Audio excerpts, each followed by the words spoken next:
السلام علیکم اسٹوڈنٹس، ہمارا آج کا موضوع ہے قرارداد لاہور 1940۔ کانگریسی وزارتوں کے دور میں مسلمانوں کو رام راج کی ایک جھلک دیکھنے کے بعد یقین ہو گیا کہ ہندوؤں کے ساتھ اس ملک میں نہیں رہ سکتے۔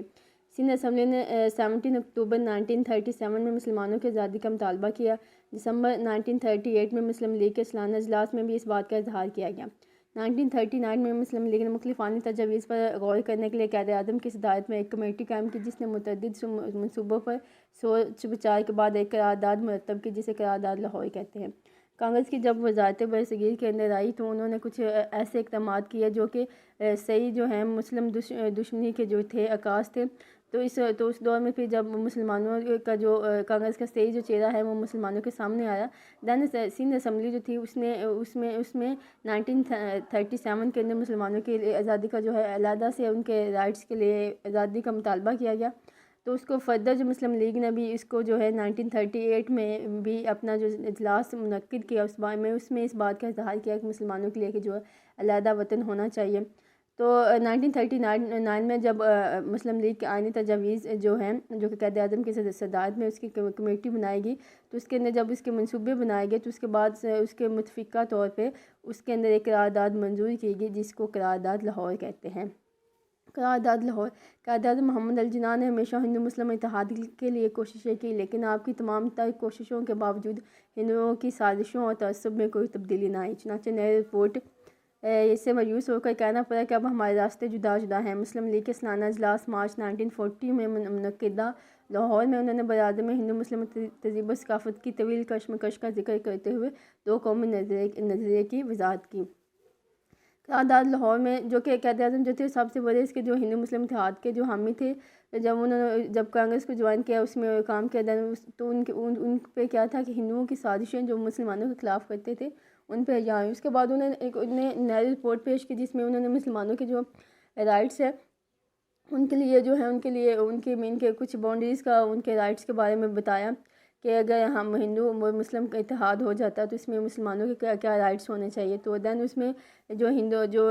جو ہیں انہوں نے اس پہ کوئی کہ اس کے اتنا زیادہ ریاکشن شو نہیں کیا، جس سے قائد اعظم کو اسے مایوس ہونا پڑا کہ ان کے مایوس ہونا پڑا مسلمانوں کے حقوق کے حوالے سے۔ دین مسلم لیگ کا جو پھر سالانہ اجلاس 1914 کے اندر لاہور میں منعقد ہوا، تو قائد اعظم نے اس کے اندر دو قومی نظریوں کو صحیح طرح سے ایلیبوریٹ کیا، بتایا کہ ہندو اور مسلمان کی تہذیب و ثقافت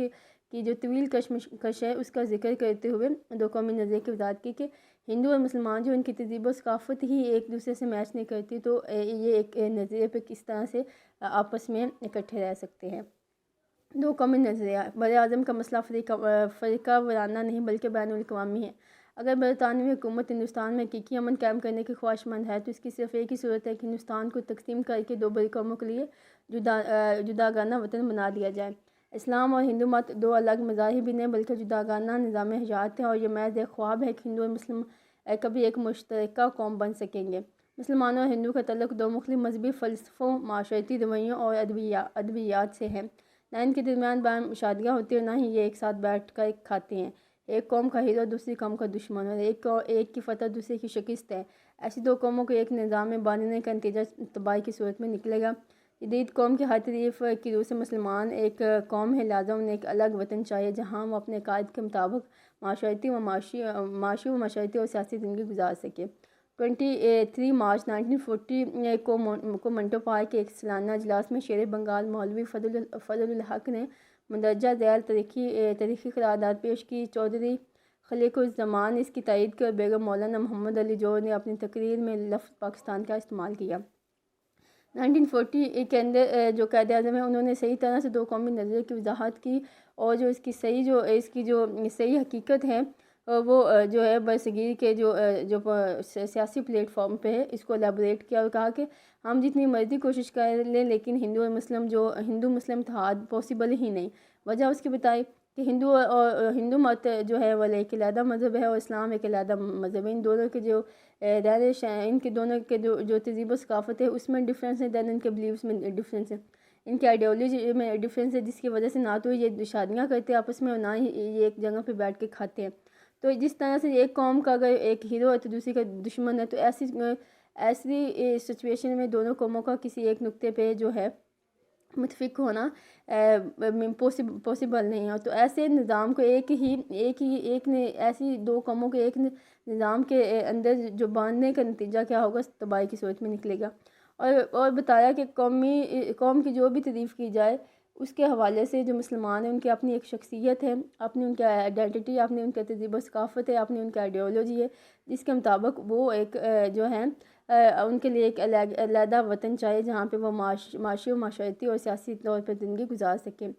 20 مارچ 1940 میں منٹو پارک نے جو جلسہ ہو، اس میں شیر بنگال مولوی فضل الحق نے اس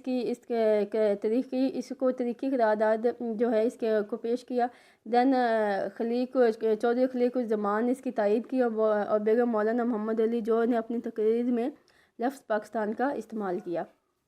قرارداد کا متن: اس ملک میں کوئی دستوری خاکہ مسلمانوں کے لیے قابل قبول نہیں ہوگا جو مندرجہ ذیل اصولوں پر مرتب نہ کیا گیا ہو۔ جغرافیہ لحاظ سے متصلہ علاقے الگ خطے بنا دیا جائے، اور جو علاقائی رد و بدل ضروری سمجھی جائے وہ کر لی جائے، تاکہ ہندوستان کے شمال مغرب اور شمال مشرق میں جن علاقوں میں مسلمانوں کو اکثریت حاصل ہے آزاد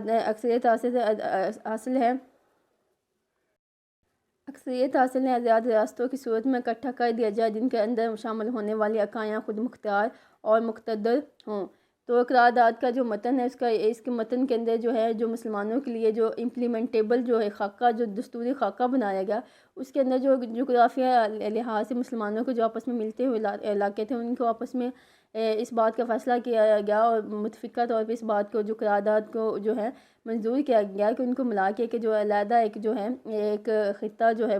جو آپس میں علاقے ملتے ہیں ان کو کمبائن کر کے ان کے جہاں پہ مسلمان زیادہ رہتے ہیں تو ان کے لیے ایک علیحدہ وطن جو ہے بنا دیا جائے۔ اس کے علاوہ جو اس کے اندر ضروری رد و بدل سمجھی جائے اس کو کر لیا جائے، تاکہ ہندوستان کے شمال مغرب اور شمال مشرق میں جن علاقوں میں مسلمانوں کو اکثریت حاصل ہے آزاد ریاستوں کی صورت میں ان کو اکٹھا کر دیا جائے، اور جن کے اندر شامل ہونے والی اکائیاں خود مختار اور مقتدر ہوں۔ قرارداد لاہور کا جائزہ: قرارداد لاہور کا جائزہ لیا جائے تو مندرجہ ذیل نکات سامنے آتے ہیں۔ 1935 کے ایکٹ کی نامنظوری، آزاد اور خود مختار مملکتوں کا قیام، اقلیتوں کے حقوق کا تحفظ، ریاستوں کی آزادی کا معیار، ہندوؤں کا رد عمل۔ 1935 کے ایکٹ کی نامنظوری: 1935 کے ایکٹ کو مسلم لیگ نے بالکل مسترد کر دیا اور کسی بھی ایسی اسکیم کو تسلیم نہ کرنے کا اعلان کر دیا جو تقسیم ہند سے کم کی ہو، کیونکہ اس کے نزدیک اب تقسیم ہند ناگزیر ہو گئی تھی۔ 1935 کے ایکٹ کی جو ہے وہ اس کو نامنظور کیا گیا، اس کے اندر جو ہے اور جو اس کو مسلم لیگ نے بالکل مسترد کر دیا، کہ اس کے اندر کچھ ایسی جو ہے کلوزز تھی جو تھی مسلمانوں کے خلاف تھی، اور جو ہے ہندو مسلم اتحاد کی جو ہیں اس میں باتیں کی گئی، تو اس میں جو مسلم لیگ ہے اس نے اس کو بالکل مسترد کر دیا اور کسی بھی ایسی اسکیم کو تسلیم نہ کرنے کا اعلان کیا جو کہ تقسیم ہند سے کم کی ہو۔ تو اس میں پھر کسی بھی ایسی پالیسی کو نہ ماننے کی جو ہے مسلم لیگ نے بات کی کہ جو کہ وہ صرف وہی پالیسیز جو ہے ایکسیپٹ کریں گے جس کے اندر جو ہے تقسیم ہند جو ہو وہ اس کی جو ہے تقسیم ہند کی جائے اور مسلمانوں کے لیے کہ علیحدہ جو ہے وطن بنایا جائے، کیونکہ اس کے نزدیک اب تقسیم ہند ناگزیر ہو گئی تھی۔ تو اس کے اندر جو مسلم لیگ ہیں ان کا جو انہوں نے قرارداد منظور کی، اور دین جو ساری ان کے جو دستوری خاکہ بنائے اس کے اندر وہ اس بات پہ متفقہ طور پہ جو تھے سب جو تھے انہوں نے اس قرارداد کو منظور کیا کہ مسلمانوں کا جو ہے آزادی اگر انہوں نے اپنے رائٹس لینے تو اس کے لیے صرف اور صرف وہ تقسیم ہند کے ذریعے ہی وہ جو سارے رائٹس ہیں مسلمانوں کے وہ پاسبل ہیں۔ آزاد اور خود مختار مملکتوں کا قیام: قرارداد لاہور میں دو مسلم ریاستوں کے قیام کا مطالبہ تھا۔ جغرافی لحاظ سے باہر متصل علاقوں کے الگ خطے بنا دیا جائے، ان میں ضروری رد و بدل کر لی جائے کہ جن علاقوں میں مسلمان آبادی کے لحاظ سے اکثریت میں ہیں جیسے کہ شمال مغرب اور شمال مشرق میں، ان علاقوں کو آپس میں ملا دیا جائے کہ وہ آزاد مملکتیں بن سکیں۔ تو اس کے بعد جو زیادہ کلوز جغرافی لحاظ سے بھی جو اہم اکائیاں تھیں ان کو آپس میں اکٹھی کر کے ان کے لیے ایک علیحدہ جو ہے وطن بنا دیا جائے، اور پھر جو رقبے کے لحاظ سے دور علاقے ہیں جہاں پہ مسلمان اکثریت میں، تو ان کو کیا کہیں کہ ایک جو ہے ان کو ایک آزاد جو ہے مملکت کے طور پہ ان کو جو ہے ان کے لیے ایک علیحدہ جو ہے ان کے لیے ان کو آزاد مملکتوں کے طور پہ جو ہے ڈیفائن کر دیا جائے، جیسا کہ شمال مغرب اور شمال مشرق کے اندر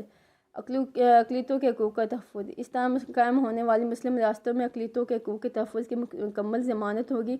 کہ وہ اپنی تہذیب و ثقافت اور مذہب کے مطابق زندگی گزار سکیں۔ تو اس طرح جو نئی مملکتیں بنیں گی جو کہ مسلمانوں کے لیے ہوں گی، پاکستان جس کو انہوں نے پاکستان کے نام دیا قرارداد کے اندر، تو اس میں اس بات کی ضمانت ہوگی کہ وہاں پہ جو اقلیتیں ہوگی ان کے حقوق کی جو ہے مکمل ضمانت ہوگی، اور جو وہاں پہ کیا کر سکیں گی، اپنی تہذیب و ثقافت کے مطابق جو ہے ایزیلی وہاں پہ زندگی گزار سکیں گی۔ ریاستوں کی آزادی کا مطالبہ، ریاستوں کو مکمل آزادی ہوگی اور ان ریاستوں کو سارے معاملات میں یعنی دفاع، خارجہ امور و رسل وسائل، کسٹم اور دیگر ضروری امور کا اختیار حاصل ہوگا۔ تو اس طرح جو آزاد مملکتیں قائم ہوگی جو کہ ایک ملک کے اندر شامل نہیں ہوں گی، پاکستان کی جغرافی لحاظ میں اس کے ساتھ جو ہے شامل نہیں ہوں گی، ان کو کیا ہوں گے، ان کی ریاستوں کو بھی ان کے سارے معاملات میں جو ہے آزادی ہوگی، یعنی کہ دفاع میں ہوگی، اور اس کے بعد خارجہ امور، رسل و رسائل، کسٹم اور دیگر ضروری امور کا جو ہے ان کو انڈیویجولی جو ہوگا ان کو اختیار ہوگا، وہ اپنے ڈیسیجن جو ہوں گے وہ خود بنا سکیں گے۔ ہندوؤں کا رد عمل، کانگریس رہنماؤں نے قرارداد لاہور کے خلاف غیر و غضب کا اظہار کیا اور اس قرارداد کے خلاف شور و غوغا شروع کر دیا۔ ہندو اخبارات نے اس قرارداد کو پاکستان کے نام سے خوب اچھالا۔ گاندھی نے دو قومی نظریے کو چھوٹ قرار دیا۔ پنڈت نہرو نے کہا کہ مسلمان اس تقسیم کو قبول نہیں کریں گے۔ کانگریس کے صدر راج گوپال آچاریہ نے کہا جناح کا مطالبہ ایسے ہی ہے کہ دو بھائیوں میں گائے کی ملکیت پر جھگڑا ہو اور وہ اپنی گائے کو دو ٹکڑوں میں کاٹ کر بانٹ لیں۔ ہندوؤں کا رد عمل جو تھا وہ غصے غیر و غضب کا اظہار تھا۔ انہوں نے جو قرارداد کے اندر پاکستان کا جو لفظ استعمال کیا تھا اس کو جو ہے انہوں نے جو ہے اس کو خوب اچھالا اپنے اخبارات میں اور اس کا تمسخر جو ہے اڑایا۔ تو دین اس میں جو گاندھی ہے اس نے جو دو قومی نظریے کو کہا کہ اس کو چھوٹ قرار دے دیا، مین کہ اس کو گھٹیا جو ہے قرار دے دیا۔ دین اس کے اندر جو پنڈت نہرو نے کہا کہ مسلمان جو ہیں جو اس طرح کی جو تقسیم ہوگی، مین کہ جو جغرافیہ لحاظ سے اس طرح کی تقسیم ہوگی کہ کچھ ریاستیں علیحدہ ہوں گی اور باقی کچھ علاقے علیحدہ ہوں گی، تو جو مسلمان ہیں وہ اس تقسیم کو مانیں گے ہی نہیں۔ کانگریس کے صدر راج گوپال آچاریہ نے کہا کہ جناح کا جو مطالبہ ہے وہ سراسر ایسے ہی ہے کہ جیسے کہ ان کی جو گائے ہیں اس کی ملکیت پر جو ہے دو بھائی جو ہیں وہ جھگڑا کریں اور اپنی گائے کو دو ٹکڑوں میں کاٹ کر بانٹ لیں، مین کہ وہ ایک برصغیر کو انہوں نے گائے سے تشبیہ دی اور کہا کہ جو ہے گائیں جو ہیں جس طرح سے گائیں کو نہیں بانٹا جا سکتا، اس طرح برصغیر کے اندر جو ہے اس کو جو ہے جغرافی لحاظ سے نہیں بانٹا جا سکتا۔ قرارداد کی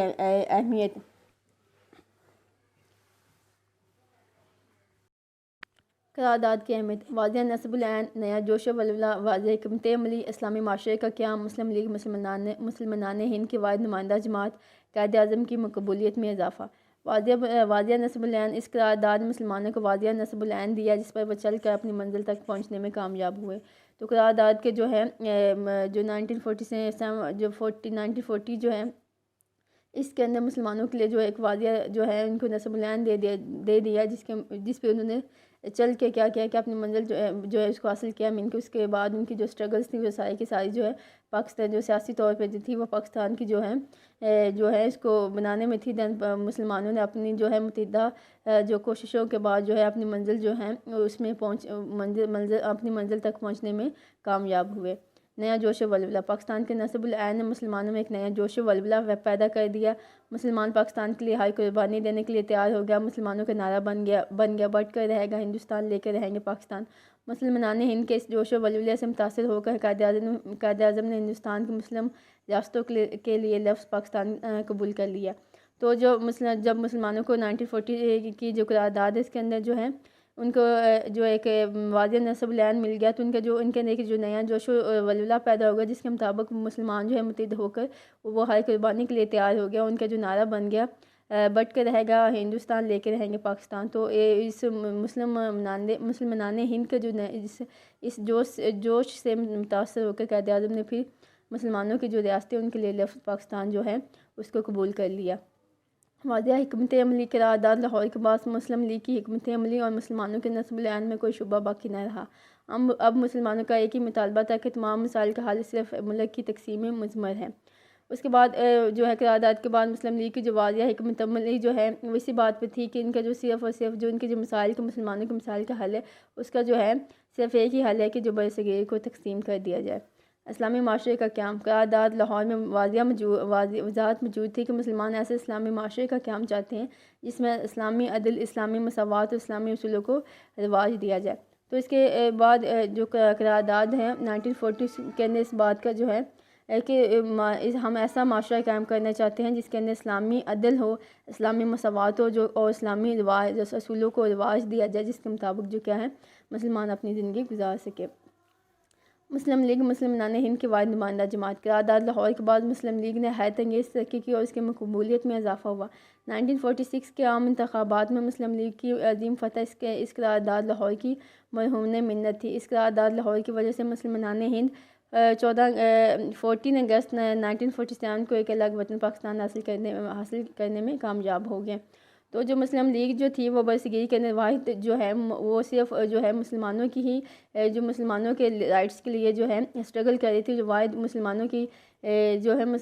جماعت بن گئی جس کو اس کی مقبولیت میں بہت زیادہ اضافہ ہوا۔ دین اس کے اندر جو جب قرارداد انتخابات میں مسلم لیگ کی عظیم فتح اس قرارداد لاہور کی مرہون منت تھی۔ جب یہ قرارداد پہلے ہوئی تو اس کے بعد جو ان کے برصغیر کے اندر جو ہے انتخابات ہوئے تو اس کے اندر مسلم لیگ جو ہے اس کی جو ہے اکثریت میں انہوں نے کامیابی حاصل کی۔ اس قرارداد لاہور کی وجہ سے مسلمانان ہند 14 اگست 1947 کو ایک الگ وطن پاکستان حاصل کرنے میں کامیاب ہوئے۔ قائد اعظم کی مقبولیت میں اضافہ۔ قرارداد لاہور کے بعد قائد اعظم کی مقبولیت میں بڑی تیزی سے اضافہ ہوا اور وہ جلد ہی بر عظیم کے مسلمانوں کے سب سے بڑے قائد بن گئے۔ مسلمانان ہند ان کے اشارے پر ہر قربانی دینے کو تیار ہو گئے۔ آپ کی بے مثال قیادت میں مسلمانان ہند اپنی منزل پاکستان تک پہنچنے میں کامیاب ہوئے۔ تو یہ جو ہے برصغیر کے اندر جو ہے قرارداد کے بعد یہ جو جب مسلم لیگ نے عام انتخابات میں کامیابی حاصل کی تو اس کے بعد قائد اعظم کی جو مقبولیت اس میں بھی بہت زیادہ تیزی سے اضافہ ہوا اور وہ بر عظیم کے جو ہیں مسلمانوں کے سب سے جو بڑے ہیں جو لیڈر بن گئے اور ان کے ایک اشارے پہ جو ساری جو مسلمان تھے وہ ہر قربانی دینے کو تیار ہوگی۔ آپ کی بے مثال قیادت میں مسلمانان ہند اپنی منزل پاکستان تک پہنچنے میں کامیاب ہوئے۔ دین قائد اعظم کی قیادت میں برصغیر کے جو مسلمان ہیں انہوں نے اپنے لیے ایک علیحدہ وطن پاکستان جو ہے حاصل کر لیا۔ Thank you all of you. Have a good day.